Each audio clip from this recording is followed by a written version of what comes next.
Philadelphia sports fans are great people. And oh, that was nice. They don't normally say that. Speaking of sports, you've been covering a lot of the Indiana sports Yes. teams. The Pacers playoff run, the Cinderella run is what a lot of people call it. Yeah. The WNBA All-Star game you're just coming off of, and the Indy 500, the Indianapolis 500. So what are your thoughts on the Pacers and Fever after covering these teams and their big strides they've been making? That's a great question. I think it's fun to cover this team right now. I think for people who have been rooting for the Indiana teams, they've been itching for this. Yes. So everybody's excited about it, and it's different too, I think, being covering a team that is essentially representing an entire state versus a city, right? So we just talked about Philly, but if you're in Pittsburgh, you're not rooting for Philly. Exactly. What's different here is when the Fever or the Pacers are doing well, everyone in Indiana, no matter what pocket of the state you are in, are typically rooting for the team. So that's really cool. And in basketball in this case, because the saying is, in 49 states, it is just basketball. Yeah. But this is Indiana. That's right. And,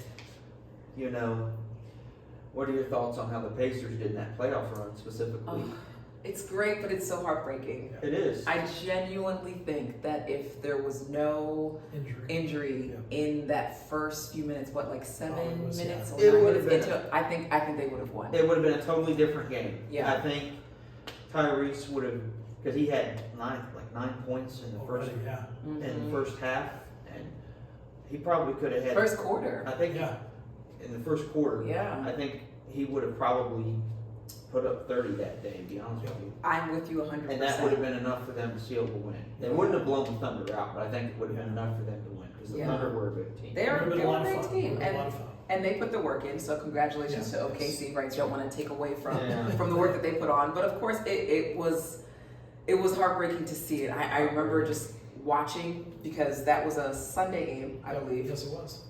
Typically, I don't work weekends, but was called in for it. So at that point, you're really all in. I'm like, oh, my whole weekend's changed. You're like, I really hope they win. And we were also trying to have all the contingency plans for, okay, well, if they win tonight, there's going to be a parade. And trying to already think of staffing and how we're going to cover that. So the way you watch the game is a little different too when you're a broadcaster. Because I've had people ask, well, you love sports so much, like why didn't you go into sports coverage? And I think it's because of that reason. The way you watch sports as a broadcaster is almost for plays versus enjoyment and win and love of the game. So watching that, I was like, oh no. Like the broadcaster in me is gone. I'm just like, this is just the game. Like what happens with this game? And he is obviously a team leader, and I think a lot of people in the NBA are getting to see how great Halliburton is. So he is great. It was crushing. Yeah, it was tough. Not just for the loss, what seemed like it was going to be a loss, and it eventually was. But also for even his future and what it would look like, because everyone watching knew he had already pushed himself past injury, and now it's like. You just know an ACL injury when you see it. Those are hard to come back from. Very hard to come back from. But I from. still think the team, I think they have a bright future. Yeah. Because you still have a core. And when Tyrese does come back, I think he'll still play a role in that, because 100%. What about on the other side? What about on the WNBA side? Who's our big player there, Liam? Caitlin Clark. Yes. Oh my. And she's also coming off an injury too, because without her on, they've been doing still pretty good. And I've watched them, how they've been playing. They're a very resilient team. They are, and I think similar to the Pacers, where a lot of people haven't given them enough credit per se. They're showing out, and Caitlin Clark seems to be a little bit of the piece that was missing. I think she's right now the face of Indiana sports, and I think she's sort of been there to kind of ignite the Pacers a little bit. And it's she's affected a lot of franchises. 100%. And I think it's good. It's great. I've always been a women's basketball fan, so these last, really you could say 5 years, to see the WNBA or women's soccer or gymnastics or even now volleyball, which is really big here in the state, to see it take off and everyone, not just women, but everyone be rallying around these teams. Like, I think it's amazing to watch, like, little boys who will have a Caitlin Clark jersey on and be like so excited to go watch her play. They're like, so go Caitlin, go okay. Yeah, they're like, that's what I want to play with. I'm like, yeah, same. Yeah, I don't blame you. I Yeah. don't blame you. If I could hit shots from the key, Yeah, right. the Asia, logo. Kelsey, they're all Yeah. just amazing. And you did mention how the rest of the team is great. And I think as we cover it, that's something that I often try and push for to make sure we're covering the entire team. Like Kelsey Mitchell just had a 35-point game, I think, recently, which is crazy. Yes. So they're stacked. Their team is stacked. They're stacked. Yeah. They're a contender for sure. Yeah. So Liam, let's talk about her board position and how she's involved with Special Olympics. You want to go to the next. So, great sport organizations put in the time to train and be prepared to be successful. Special Olympics Indiana is one of those organizations. You have been part of a great organization as a board member of Indiana Special Olympics. So can you tell me a little bit how you got involved with Indiana Special Olympics, and what kind of motivated you to become involved? That's a great question. So even before being tapped to look into a board position, in all of the markets that I've been in, I've always done coverage of Special Olympics, particularly with the polar plunge. Obviously, everyone I think knows that as the signature event for Special Olympics. So I'd spent a long time covering the event, never realizing one day I might be more involved with it and understanding what goes on behind the scenes. So I had a friend who at the time was chairing the board, and I'd heard some of the work that she'd done, and it was around the time where they were looking for new board members. And so she had dropped my name in the hat, not knowing anything, and saying hey, I think she might be a good future board member. And then Jeff, who's the CEO and president right now of the president of the Special Olympics here in Indiana, had reached out hey, there's some interest in you joining, and here's what it looks like. And so I kind of thought about it and learned more about an organization that maybe, honestly, I only knew from a surface level. There's a lot more to Special Olympics than the polar plunge. So much more. There's all kinds of, events besides, sports competition. You got plane pole coming up August 23rd. Yeah. You've got polar plunge, which usually happens late February, early March. What about the torch run? Law enforcement torch run. Yeah, takes that's place. where we met. Yeah. Yeah. Talk about that a little bit. Yeah. That was a lot of fun. So every year before the summer games that take place in Terre Haute, before I get into that, I had the privilege of getting to meet you in May at Cambridge Fieldhouse at the Law Enforcement Torch Run. It kicks off the Indiana Special Olympic Summer Games in Terre Haute.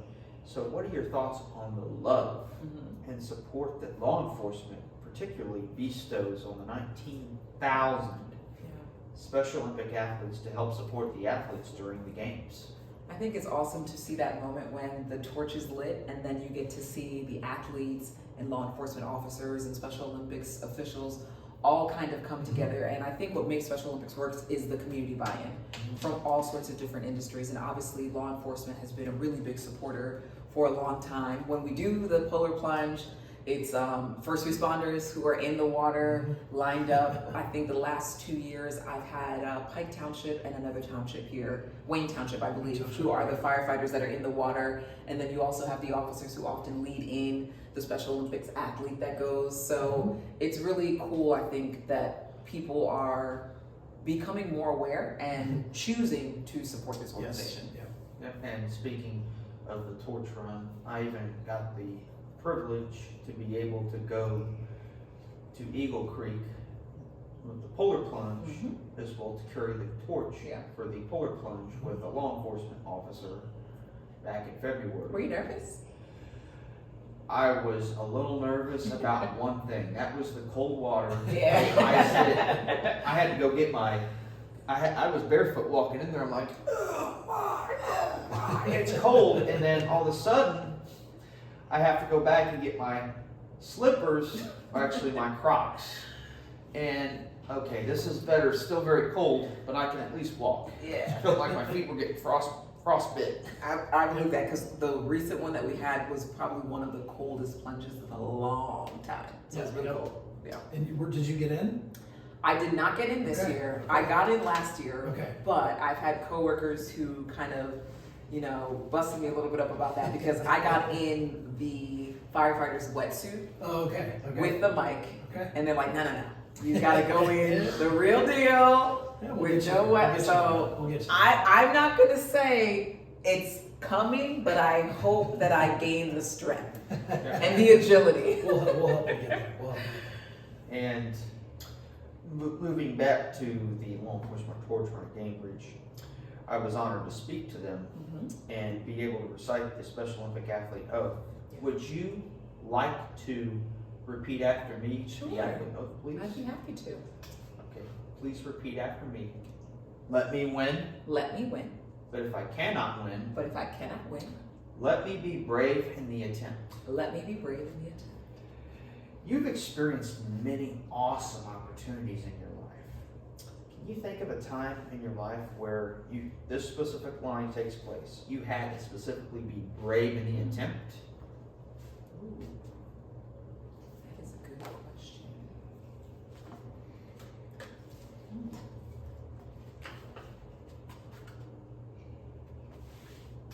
Doing an interview with Liam. I know, this was like, I'm trying to think, like, brave in the attempt. Wow. You might have Okay. stumped her here. Yeah, you really might have stumped me Moving because to a there's new like city? so many things. Actually, you Your know what? first job? That's a great, thank you for prompting that. I think, yes, I was thinking of a story, but that's even better, a better one to discuss. I think I remember getting on the plane to go to Iowa. Plans had changed. It was just a weird stroke of fate, whatever you want to call it.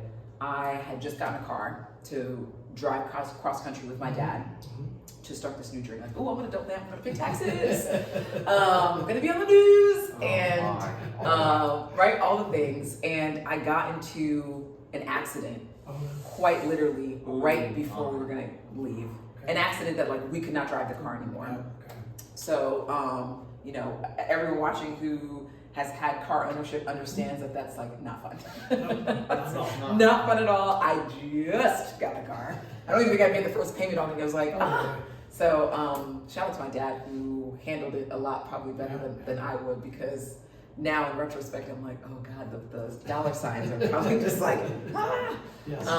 So it just took me, I was already gonna be out of my comfort zone. And the plan, as a firstborn, I told you I'm really big on you know, the eldest. I am a type A planner. So this was just, okay, I'm moving into unknown territory, and here I am with my plan completely falling apart. Yep. So instead I had to fly. My dad couldn't come with me. And I just remember feeling like, yes, there was a lot of courage that was needed to leave everything I knew into a new chapter and start it on my own. And that took a lot of time for me to try and get comfortable. I won't say that I always was comfortable with my new normal, but there's courage in this business every time you have to start over. And it gets a little easier, but that doesn't mean it's not still hard, right? Correct. Yes. So I've been to 4 what we call markets now. Iowa, which was a tri-state, so it was Iowa, South Dakota, and Nebraska. And then I moved to Dayton, Ohio, and then I went to Raleigh, North Carolina, and ultimately here in Indianapolis, Indiana. And each space I've never had family or really close friends, classmates, you know, college roomies, none of that. Yeah. So I do think there's a little bit of bravery that takes to kind of reinvent yourself a little bit, right? Because you're finding a new place to call home and community. And reevaluate as well, just to make sure that what you've done in the past, you know, you try to exhibit that wherever you're going. Yes, Because you want to be able, if you know, being successful before, you want to be able to come in at the same time and make the and have the same progress you had at your old place. Yeah, and that can feel like a lot of pressure because you're starting over. Yes. You knew who you were then. You want to carry that over, like you're saying, but you don't know that it's going to carry over the same way, or that the same skill set is required, right? Because when you get into something new, you're likely someone new. You carry your old foundation with you always. But yeah, there's bravery in that. Your skill hasn't changed, it's just your situation's changed. Yeah, a little bit. yeah, yep. And the demand. So the demand also changes. I can say, like, with each market, there's been more demand, more responsibility expected of me. And so it does force you to rise to the occasion. Yes. Absolutely. Yeah. Good for you. Yeah. And, you know, there's a lot of athletes who are watching this that would be very inspired by a lot of the things that you're saying, and would be shaped having the same situations, things, would be happening to them, very positive things they've had, Special Olympics has played in positive.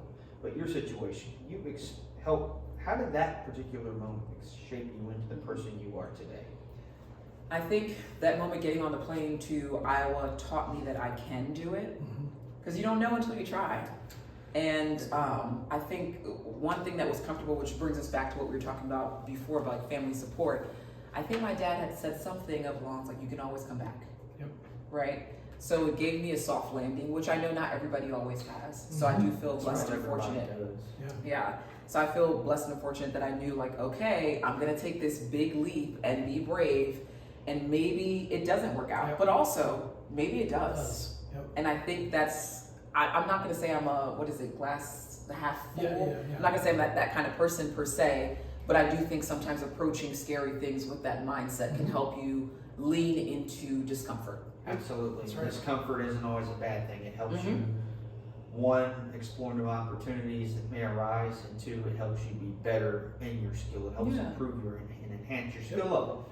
And to all the athletes watching this, being brave in the attempt is the most important aspect.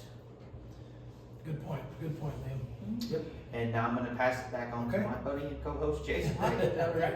Athletes in Special Olympics are experiencing increased opportunities of inclusion.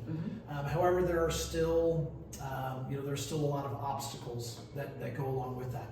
Any words of or just, I guess, obstacles just in general in life. But any words of advice you can share with our athletes about being brave in the attempt at overcoming obstacles? So I know you talked about a little bit about what the obstacles were. Yeah. What were some of the other things that helped you to overcome those?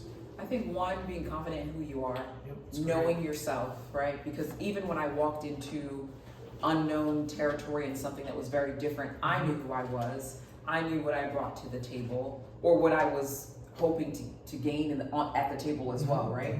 So knowing yourself, being confident in who you are is one, but also to a certain point, going where you will be loved. Yes. So for us, like when we're talking about the industry, I think that's a difficult thing to learn until you continue to grow and mature, and you realize you want to go not where you're tolerated, but where you're celebrated. Yes. And I think that's very applicable to Special Olympics and for value. athletes. And value. Yeah, that's important. And that goes back to knowing yourself and knowing your worth. Yeah. So my hope for Special Olympics athletes is that they are in places that celebrate them, that they feel loved, that they feel valued, that they feel heard and listened to, because that's important. And I know that then requires us as a community to listen. Yes. And there has to be some level of grace and patience on both sides. Absolutely. So. Absolutely. So if somebody is feeling alone or feeling kind of left out, any words of encouragement there? That's hard. That is hard. I think you said it pretty good with, you got to make sure you surround yourself with good people. But sometimes it's hard to find that. Yeah, and sometimes you do still feel alone, even with your own. And a lot of the athletes that are watching this, like I said earlier, are going to be very inspired. One, because this is going to give them a lot of confidence. One, knowing that there are people, and like you, Beairshelle, that support them, such at events that you make sure that, and you make the time to come to events such as special events like plane pole and forward plunge to discuss a little bit about them and let them be in the spotlight, and and so Liam, you want to close us out? I would love to close you out. All right. So I want to thank you to our special guest and honorary Hoosier, Beairshelle Edme, for being with Jason and I on this Unifying Sports Network episode today, and for taking the time to be here today. Your personal journey as a successful journalist and anchor has been motivational to all our special athletes. You can stay informed with up-to-date news with Beairshelle Edme, the award-winning evening anchor, at 5 p.m., 6 p.m., and 10 p.m. weeknights on Fox 59.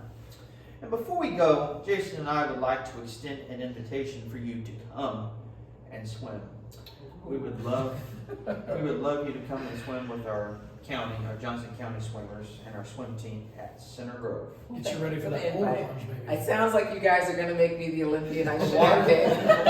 water is a little bit cold there at Center Grove Pool, just so you know. Okay, but not as cold as the plunge, No. right? That's right. But it'll help you it'll be a step in the right direction. Oh, And man. Liam, you want to give her a little gift here? We got a surprise for you. Okay. There's Oh, it's a cap? It's a swim cap. So It's now, our county. Thank that's you. right. Protect your hair against the elements. They know me well. Yep. Keep it on your face, so. And when you're ready to compete in the pool, it's time to keep. I don't know if I'm going to be able to compete against you. I don't know. I've heard It's the word pretty on the good. street. I may They're have pretty good. I may have to talk to this guy and maybe get you some flippers so you can get in the Okay. Yeah, that's Awesome. right. All right. We can Flippers post cap? And a I might get kickboard. there eventually. pool. And a kickboard too. it.